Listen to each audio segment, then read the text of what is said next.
Այսօր մենք կխոսենք խոնարհության մասին, եւ խոնարհությունը բավականին լուրջ եւ վտանգավոր թեմա է, ոնց որ ինչ որ ձևով այն կապված է մեր նախորդ թեմայի դասի հետ,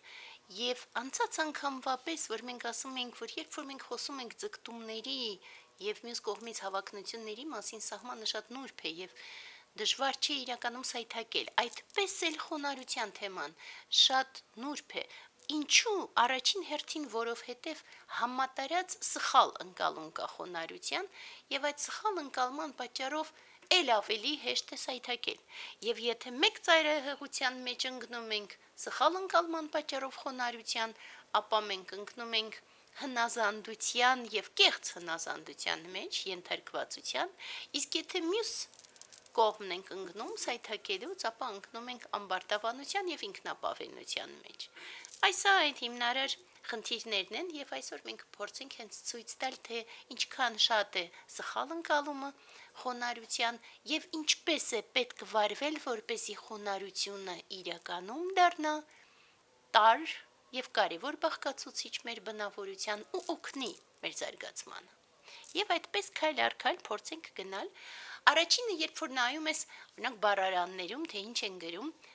սահմանման մասին, ինչ է խոնարհությունը։ Եվ այդպես մենք տեսնում ենք մի շարք տարբեր, իրականում բացարձակ իրար հետ չբռնող սահմանումներ։ Օրինակ առաջինը, այսինքն սկզբից դիտարկենք վատ սահմանումները։ Վատ սահմանումների մեջ մտնում է,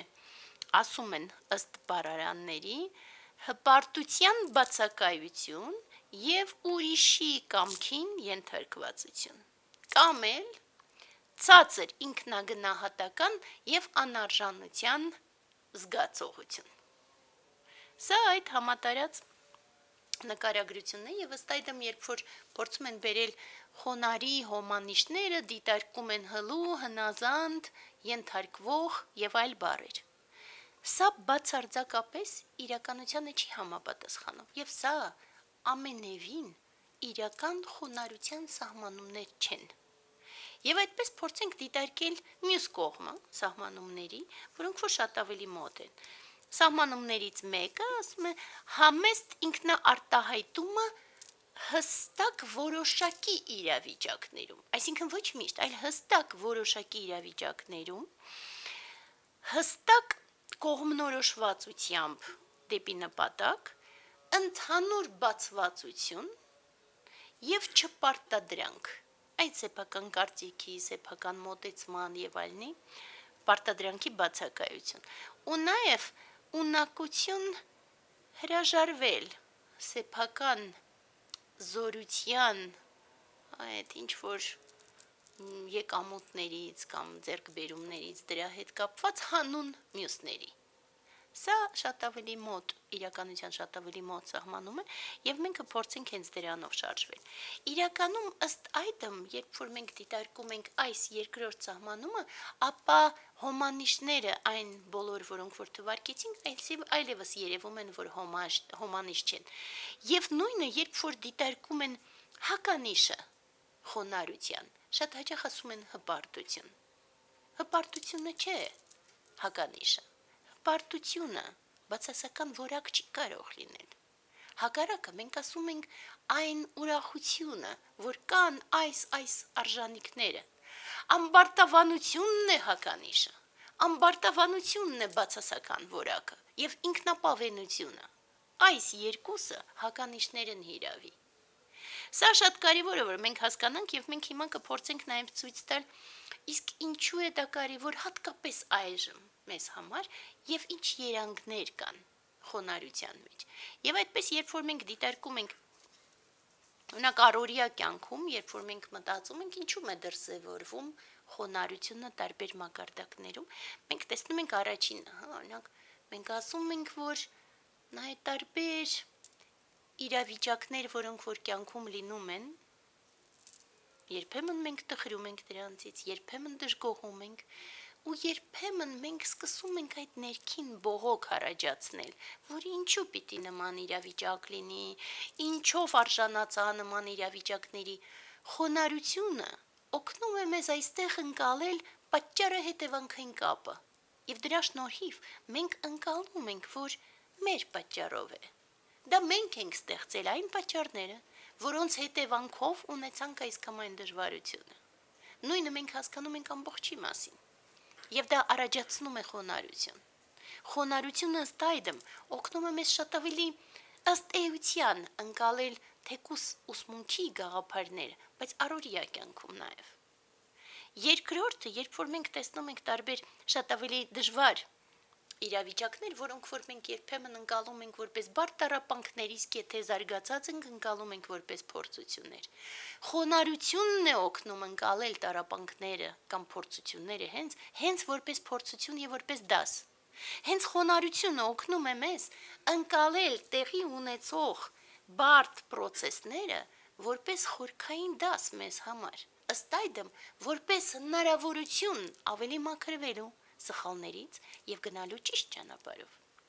Սա խոնարհության զորությունն է։ Հաջորդը մենք դիտարկում ենք իերարխիան։ Այսա իերարխիան, որի մասին մենք երևի թե բոլոր դասերի ժամանակ այս կամ այն ձևով խոսում ենք կամ գոնե հիշատակում ենք, իերարխիան տալիս է այդ խոնարհությունը, թույլ է տալիս մեզ ընկալել իերարխիան։ Խոնարհությունը թույլ է տալիս մեզ ընկալել, որ այս մեկը ավելի բարձր է զարգացած, այս մեկը ավելի ցածր, եւ ըստ այդմ սովորում ենք նրանցից, ովքեր ավելի բարձր են, օգնում ենք նրանց, ովքեր ավելի ցածր են, եւ այդպես գտնում ենք մեր ուրույն տեղը եւ կարողանում ենք զարգանալ։ Ըստ այդմ խոնարհությունը զարգացման համար անհրաժեշտ որակ է, առանց դրա հնարավոր չէ։ Եվ ի վերջո մենք գալիս ենք սովորական նաև տարրերին մյուսների հետ համեմատվելը։ Եվ այստեղ կա նրբություն։ Մենք ասում ենք, երբ որ դու զարգանում ես բավարար չափով գոնե, երբ որ դու այլևս գիտես քո զորությունները, գիտես քո թույլ կողմերը, գիտես քո դրական ու քո բացասական կողմերը, երբ որ դու այլևս գնահատում ես քեզ ճիշտ, ոչ թե բարձր անիմաստ կամ ոչ թե ցածր անիմաստ, այլ ճիշտ, գտնում ես քո ճիշտ տեղը եւ ըստ այդմ ճիշտ ճանապարհով ես գնում, այդ ամբողջը հեշտությամբ տալիս է քեզ հնարավորություն շփվելու մյուսների հետ։ Դու այլևս խնդիր չունես ինչ-որ բաներ ապացուցելու, ոնց որ մարդկանց ճնշող մեծամասնությունը, ինչ-որ բաներ պնդելու, ինչ-որ բանից վախենալու, ինչ-որ բաներ սպասելու, ինչ-որ բաներ ակնկալելու, դու գիտես քո ճիշտ տեղը։ Այդ դա շատ կարևոր է առօրյա կյանքում յուրաքանչյուրի համար։ Միակ մոտեցումը, երբ որ մենք ինչ-որ ձևով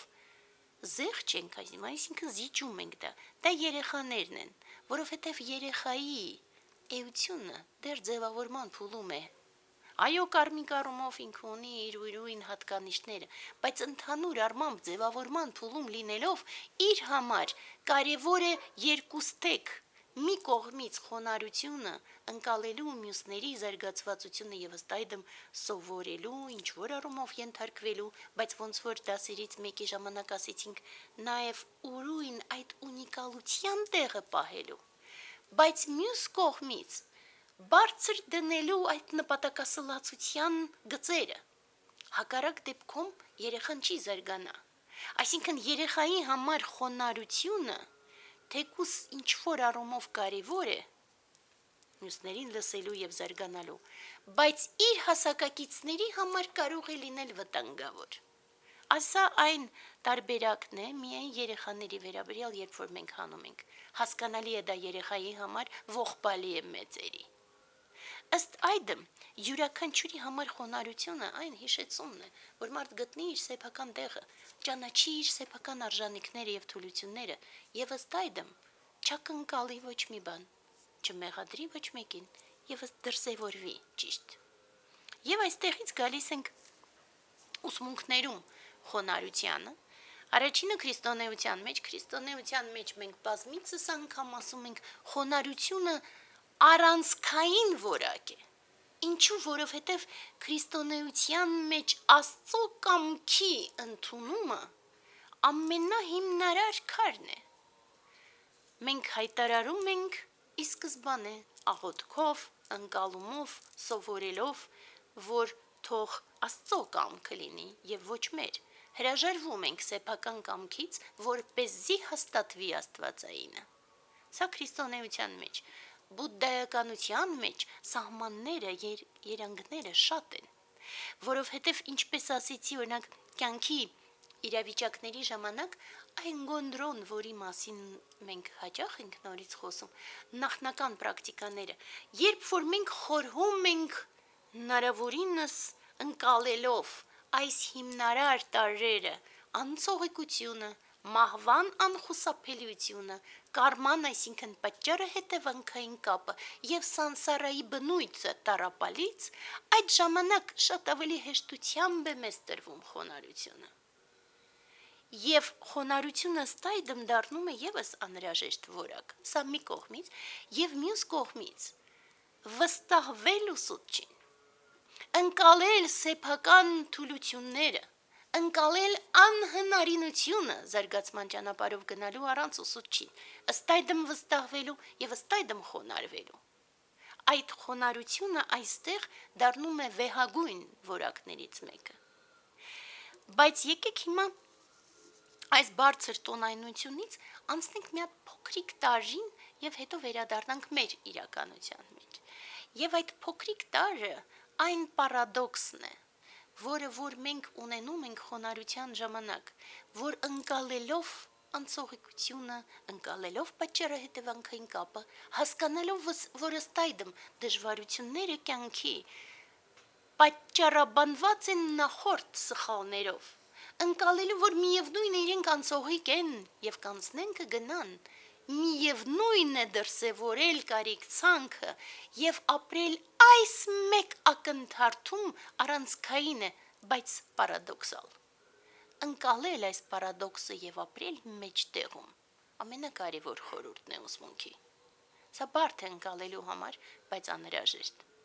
Եվ այստեղից գանք մեր սովորական իրավիճակի, ու երբ որ մենք նայում ենք Հայաստանի, այժմ Հայաստանի իրավիճակին, մենք հասկանում ենք, որ խոնարհությունը մեր հիմնարար մարտահրավերներից մեկն է։ Եվ ինչու՞։ Որովհետև խոնարհության սխալ ընկալումը այս պարագայում, մեր այս ժամանակներում կարող է բերել հանցագործությանը։ Եվ ինչու այդպես։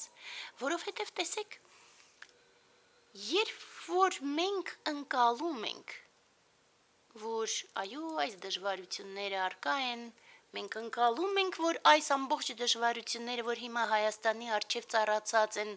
պատճառը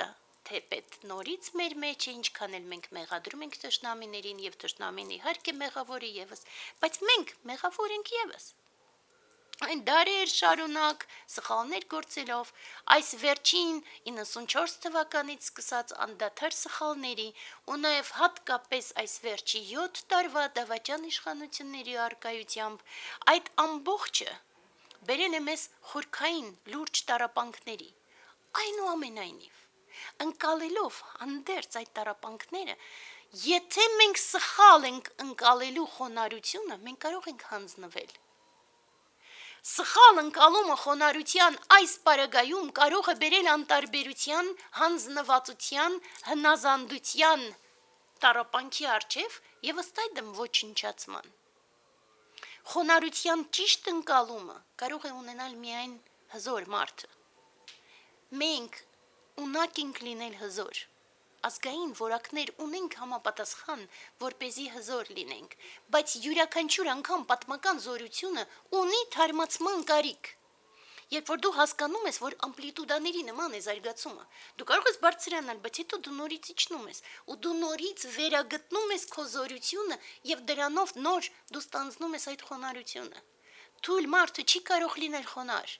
Խոնարհությունը հզորների որակ է։ Սա անհրաժեշտ է հասկանալ։ Եվ նույնն է, երբ որ մենք ասում ենք, երբ խոնարհության սխալ ընկալումը կարող է լինել չարիք, եւ նույն ձևով մենք ասում ենք, երբ հավակնությունները կարող են լինել բարի։ Այն ժամանակ, երբ որ դու բարձրացնում ես քո զարգացման այդ նշաձողը այնքան դեպի անսահմանություն, դու հռչակում ես քո զորությունը, դու հռչակում ես ամբողջ աշխարհի համար, որ դու հզոր ես, որ դու ունակ ես ավելին, որ դու չես ուզում սահմանափակվել փոքրիկ քայլերով, դու չես ուզում սահմանափակվել հլու հնազանդ անտարբերությամբ, դու պատրաստ ես բոլոր ճիքերը գործադրել եւ հասնել բարձր աստիճանի, դրանով ցույց տալով աշխարհին, որ դա հնարավոր է, բայց նաև նորից հաստատելով քո պատմական զորությունը։ Դրանից հետո նոր հնարավոր է խոնարհությունը։ Դրանից հետո նոր դու կարող ես արժևորել նաև մյուսներին։ Այսա այն հիմնարար տարերից է, եւ որպեսզի ավարտենք ճիշտ, մենք ցիտենք մեծնչինական փոփոխությունների գիրքը, որում հեքսագրամներից մեկը հենց խոնարհությունն է, եւ այստեղ խոնարհության երևի թե հիմնն է, որը մեզ համար այսօր շատ կարեւոր է, եւ այդպես խոնարհներից խոնարը վեհանձն մարդ է։ Ու մենք ասում ենք խոնարհություն հայտարարիչ, որովհետև երբեմն դու զորության հասած կարող ես ասել ես խոնարհ կլինեմ, որովհետև ես հասկանում եմ մյուսների տառապանքները եւս, որովհետև ես ունեմ ինձ համար լուծումներ, բայց չկան լուծումներ մյուսների համար, եւ ըստ այդմ խոնարհ կլինեմ եւ իջնեմ այնքան, որպեսզի օգնեմ բոլորին։ Բայց կգա մի պահ, երբ որ դու զարգանալով հանդերձ, հայտարարելով քո խոնարհությունը հասնում է զորության այնքան, որ հասնում է այդ հեքսագրամի այլ վիճակի անցնելը, ու դու հասկանում ես ըստ այդմ, արտահայտիր խոնարհությունը, նպաստավոր եւ անհրաժեշտ է զորքն ուղղել պատժիչ արշավանքների, քաղաքների եւ երկրների դեմ։ Սա է մեր մեծագույն ուղերձներից մեկը, եւ միայն այս ձևով ընկալենք խոնարհությունը։